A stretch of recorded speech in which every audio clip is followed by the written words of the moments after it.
Hey there, everyone. This is Dave Dubeau with another episode of the Property Profits Real Estate Podcast. Today, zooming in all the way from Michigan, we've got Mike Simmons. How are you doing today, Mike? I'm doing great, Dave. Thank you very much for asking. The weather's getting nice in Michigan, so that's always a good thing. We're a cold weather state, so we start getting into May and June, the weather starts turning and everyone gets excited. Mike, you get no sympathy for me because I'm Canadian. All right. So. All right. You know what I'm talking about then. Those warm days are pretty exciting for us. Yeah, exactly. We're in the same boat. So Mike's a very accomplished real estate entrepreneur. He's also a new author. He's a speaker. He's spoken with the likes of Gary Vaynerchuk, and he's also a podcast host. So today we're going to be diving into the secrets to Mike's success in creating a very, very significant portfolio for himself. And correct me if I'm wrong, Mike, do you focus on, what's your primary focus when it comes to real estate investing? Is it flipping? Is it buying? It's a little bit two-pronged. I do a lot of wholesaling. I find deals for other investors, and I also have a portfolio of my own. So it's kind of a slow drip with my portfolio. It's a long-term thing, obviously, and then wholesaling sort of helps me kick up that cash on a consistent basis for the cash flow. Very, very cool. So when well, it's kind of the best of both worlds, wouldn't it be? Because you're out looking for deals, and when you find the real smoking one, or the one that fits your criteria perfectly, then you keep that one, and the rest of them, yeah. Totally, exactly. I can kind of cherry pick that way. It's funny though, most of my portfolio, and people, depending on where you're listening and what the price points are, most of my portfolio is the result of having like reject properties that I offered to my buyers, because in Michigan, getting a 15% return ROI for your rentals is very pedestrian. It's really not exciting for folks. So just to give a little bit of context, a very common deal in my area for a rental is buy it for 30, put 15 into it, and rent it for $850, $900 a month. Like, that's a very, very standard, and it doesn't get anyone excited. So you're right. I find deals all the time, and I wholesale a lot of them out, but every once in a while I'll get one where no one wants it, and I can't. It's a head scratcher. It's like 14, 15% return, and I'll go, well, then I'll buy it. Like, why would you not want this? So I have a portfolio of anywhere between 12 and 18% ROI that were totally rejected by my market because they're spoiled. They are spoiled because, a lot of our listeners are up here in Canada, and a lot of them are across the lake from you in Ontario, especially in the Greater Toronto area. You can't even, there's nothing for less than $500,000 kind of thing. Yep. So when you start hearing, relatively speaking, so close by, you still get properties for $30,000. Yeah, and for the record, if you're in Ontario and you're saying to yourself, yeah, he's talking about Detroit, these are burned out houses. No, I'm talking about brick ranches in blue-collar neighborhoods in the suburbs, like nice houses. Nice. Very, very nice. All right, so one thing I'd like to ask you about is, because this kind of changes and everybody's got their own flavor, Mike, is what are some of your best ways of finding these good deals? Because I imagine you've got a machine going. This is your main part of your business. What do you find works best now for finding good deals, finding motivated sellers? Whatever? Yeah, it's a great question, because you prefaced it, or you qualified it with what's working now. And that's the key, right? Nothing works the same all the time for years and years and years. There's ebb and flow. Or in every market. Every market. Yeah, for sure. In every season, for that matter, sometimes it changes. So for me, what's working best right now is Google Adwords. And I think the reason is, in Michigan specifically, our quarantine is fairly strict. We were the third hardest hit state in the United States as far as the coronavirus, which is happening as we record this.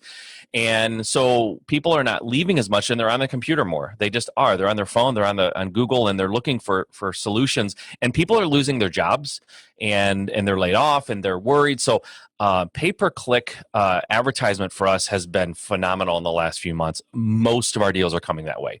The other thing, and I will say this, it's interesting because what's worked in the past, if you just looked at like all of my deals that I've gotten in the last 5 years, I would say probably 70% of them have come from direct mail, right? Direct mail pieces that we send out. So traditionally, direct mail has been bread and butter for us. But more recently in the last year, and then specifically the last handful of months, Google AdWords has been the thing, and I'm like I said, I'm guessing it's because people are sitting at home. So to try to add on to that, because Google AdWords, if you're not familiar, and I won't go down this road too far, it's a little bit in the weeds, but essentially when you use Google AdWords as an advertisement or a marketing channel, it's an auction based, essentially, right? You have a budget, and you say, here's my budget, and then you go after keywords, and when your budget is hit, you stop bidding on things, right? So it's not like a lever like direct mail where you say, I'm sending out 10,000 pieces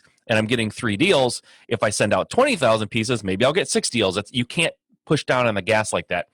So one thing we've done to try to capitalize on this stay-at-home movement where people are kind of quarantined is we're doing more text blast marketing and ringless voicemail. And if you're not familiar as you're listening to this with what ringless voicemail is essentially, if you've ever gotten a call and you pick it up and it's a recording, like that's not ringless voicemail, that's a voice blast, right? Everyone hangs up immediately when they hear that recorded message.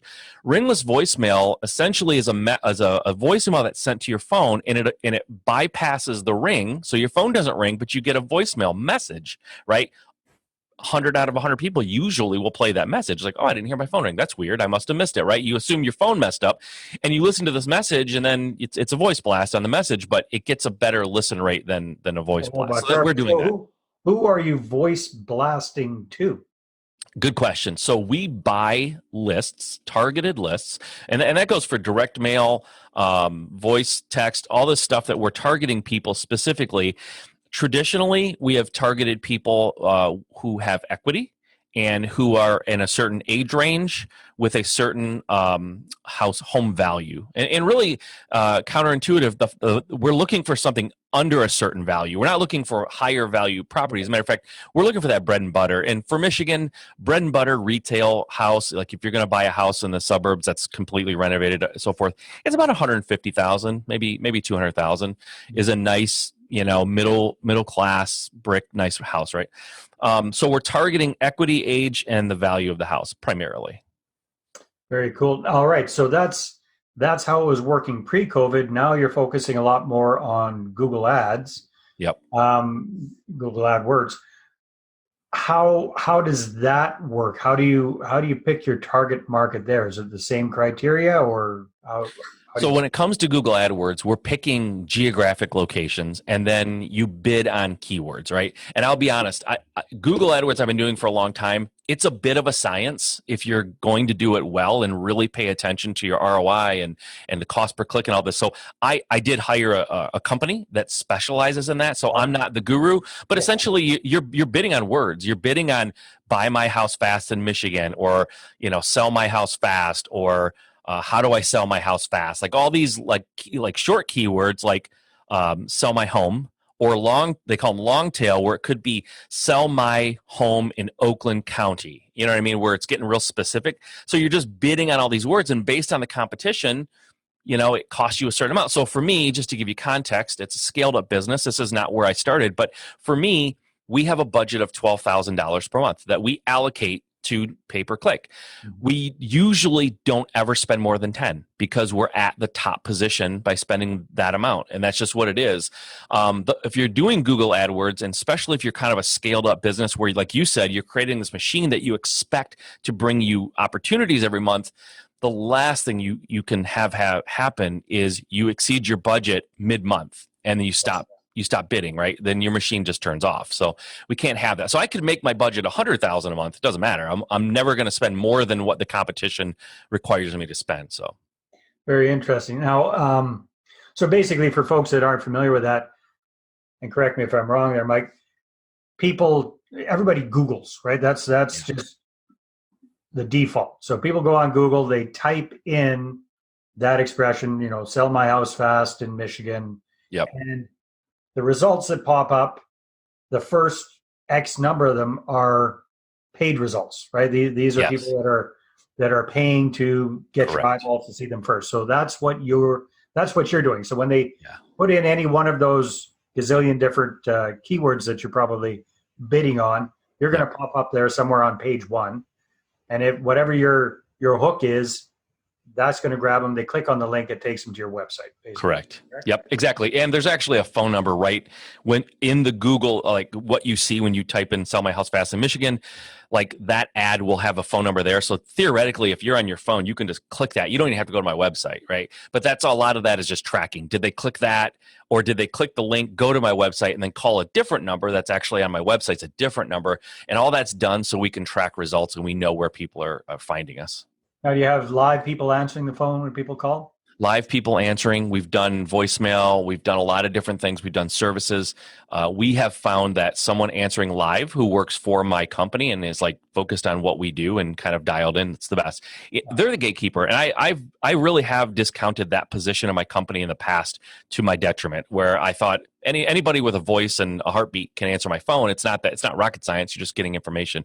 But in fact, that's a sales job, and it's the gatekeeper. And if the person who calls you based on your ad or your mail or whatever, if they don't like the experience they have with that person who answers your phones, your rock star sales guy will never get an opportunity, right? So they're critical. That position is very critical. Very smart. Now, just out of personal curiosity, have you been doing any Facebook advertising? Have you tried that, and does it work for you? We've dabbled in Facebook. We've hired 2 different companies who specialize in Facebook marketing for real estate. I can't say that our results have been satisfactory. We've had to stop doing it both times because we just weren't making enough to warrant the work and the money that we were putting into it. So I can't say we've really cracked that yet. I think it's definitely worth working on, and we'll probably take another run at it with a different approach at some point, because the fact of the matter is, if you're doing real estate and you're trying to generate leads, direct mail 30 years ago would have been the everything. It would have been it, right? For the most part. Maybe like newspaper and things too, but like something physical. Nowadays, especially as like the generations that have grown up with technology, with computers, they're used to putting search queries in. As they start aging and they get into situations where they need or want to sell their house, maybe there's deferred maintenance or whatever the life situation is. When those folks start getting to a certain age, they're going to be Googling. Like there's going to be a time when people are going to look at you cross-eyed if you tell them you're mailing them something, right? It's like, what? You're mailing me something? Just email it or shoot me a text, right? So like my parents still look at the mail, and they still it's a physical world for them. But you know, my parents are a little older, so when the next generation comes up, it'll be all digital. And I think it's the digital side of marketing is only going to become more and more successful as time goes on. I would agree with you. However, it's kind of interesting. I've found, Mike, that when you do send somebody something in the mail, not necessarily a sales piece, but just something. Yeah. It blows their minds because they've never, or they rarely get anything of any interest in the mail. Yep. In fact, it wasn't very long ago. My daughter's 21. I had to teach her at age 19 or 20 how to address an envelope because she'd never done it. I know. Anybody who has kids that are old enough to address things probably has gone through that. I've gone through the same thing. I've had a mail come right back to my house because the where you put it it was reversed, and it's like, come on, seriously. They didn't teach you this in school. Yeah, no. Why would they? Right. Awesome. Well, time flies when we're having fun. So tell us a little bit about your new book. Yeah. So the book is called Level Jumping, and it's essentially how I built my business to over $1 million in gross profits in less than a year.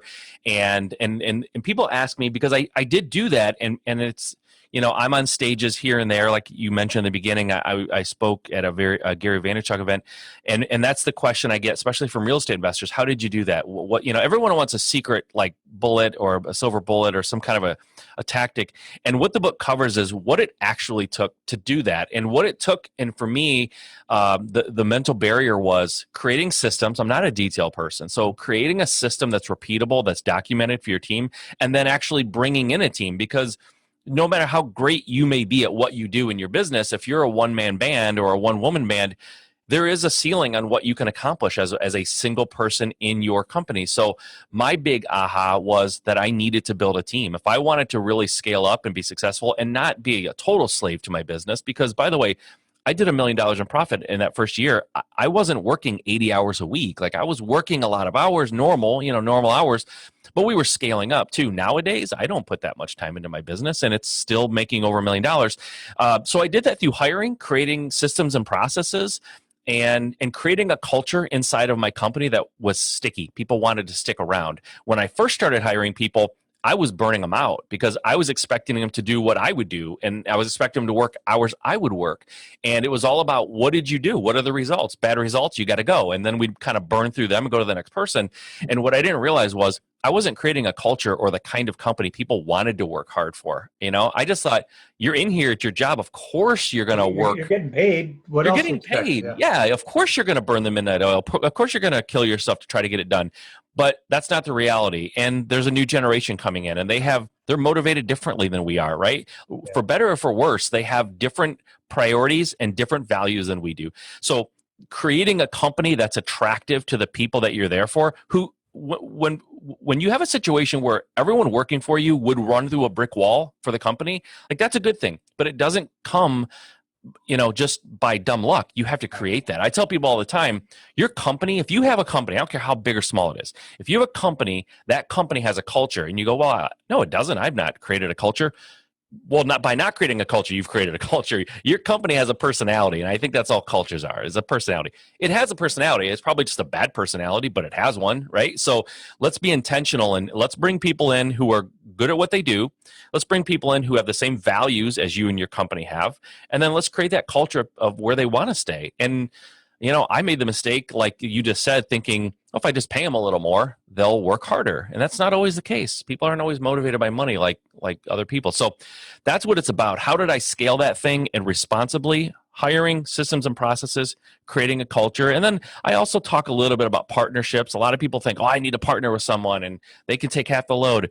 Yeah, it's like a marriage though, right? Like you have to be careful before you go into a partnership. There's a lot at stake. And then I also touch on masterminds and mentors. I'm a huge fan of surrounding yourself with the right people, being in masterminds of groups of people who are, maybe some of them are beyond where you are, some of them are right where you are, maybe some of them are a little behind where you are, but you're all kind of rowing in that same direction and encouraging people. And most people are not surrounded with entrepreneurial, positive, energy. It's a lot of family who are like, it's a big risk. You sure you should be doing that? And that bogs people down. So I think mentorships and masterminds are huge. Fantastic. So if people want to get a copy of your book, what should they do? You can go to Amazon and just look for Level Jumping by Mike Simmons. I don't think there's any other level jumping titled books. It's pretty unusual. I just call it that because I really feel like by being in a mastermind and having mentors, I jumped multiple levels. I didn't have to go one step at a time. I was able to kind of stand on the shoulders of people who had done it before me. So you can go to Amazon to get the book. It's called Level Jumping. And if you want to reach out to me for anything, you can go to my podcast at Just Start Real Estate on iTunes or Stitcher, wherever you listen, or email me at mike@juststartrealestate.com. Awesome stuff, Mike. Well, thank you very much. And thank you. All the best with the launch of the book. I think it sounds fantastic. I'm looking forward to getting it myself.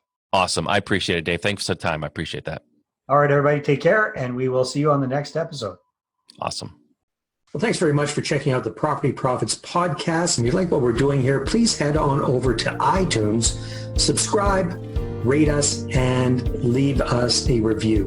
Be very, very much appreciated. And if you're looking to create a regular flow of inbound investor inquiries about your real estate deals, then I invite you to attend one of my upcoming live online demonstrations. And you can check that out at investorattractiondemo.com. Take care.